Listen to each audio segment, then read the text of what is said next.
আগামী 2 মাসে নাই কোনো সংকট নাই। আরে ভাই, সংকট যদি না থাকে তাইলে কিলোমিটারের পর কিলোমিটার লাইন কেন গাড়ি আর মোটরসাইকেলে? একদিকে কষ্ট করে ঘন্টার পর ঘন্টা হাঁপাতে হাঁপাতে তেল পাচ্ছে, আরেকদিকে তাদেরকে তেল চুর বানাচ্ছে। কার বাসঘর, কার গোয়ালঘর থেকে এখন তেলের ড্রাম উদ্ধার হচ্ছে, জনগণ এগুলো জানে না। যুদ্ধ পরিস্থিতির কারণে জ্বালানি সংকট দেখা দিয়েছে। এখানে যারা এসেছেন তারাও ভুক্তভোগী, সবাই আমরা ভুক্তভোগী। সামান্য জ্বালানি সংগ্রহের জন্য ঘন্টার পর ঘন্টা এখন লাইনে দাঁড়ায় অপেক্ষা করতে হয়, রাতে দিনে 24 ঘন্টা, বৃষ্টিতে ভিজে রোদে শুকিয়ে। আশ্চর্যের বিষয়, সংসদের ভিতরে এমনভাবে বিবৃতি জ্বালানি এবং খনিজ সম্পদ মন্ত্রী দিচ্ছেন, মনে হয় যেন তেলের উপরে দেশ ভাসতেছে। আগামী 2 মাসে নাই কোনো সংকট নাই। আরে ভাই, সংকট যদি না থাকে তাইলে কিলোমিটারের পর কিলোমিটার লাইন কেন গাড়ি আর মোটরসাইকেলের? মানুষ কি শখে গিয়ে সেখানে দাঁড়ায়?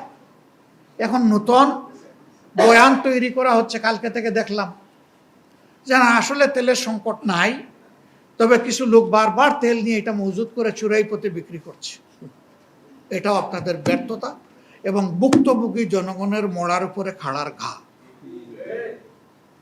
একদিকে কষ্ট করে ঘন্টার পর ঘন্টা হাঁপাতে হাঁপাতে তেল পাচ্ছে, আরেকদিকে তাদেরকে তেল চুর বানাচ্ছে।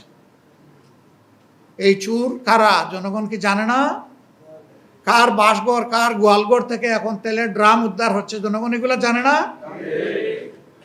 উদুর পিণ্ডি বুদুর গাড়ে, আবার মানুষকে অপমান।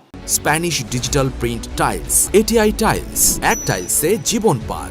এটার কারণে জ্বালানি সংকট নাই, অথচ লোডশেডিং এখন মিনিমাম 6 ঘন্টা, ম্যাক্সিমাম 10 ঘন্টা। এটা হলো ঘোষিত, আর অঘোষিত কতটা সেটা বলা যাবে না।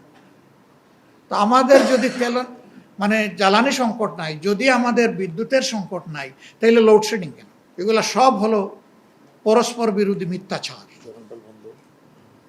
জাতির সাথে দুঃখা।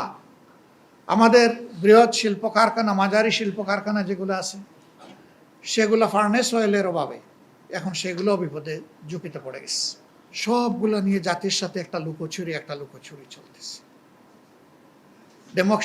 ডেমোক্রেটিক যত প্রতিষ্ঠান ছিল সব ধ্বংসের পায়তারা শুরু হয়ে গেছে।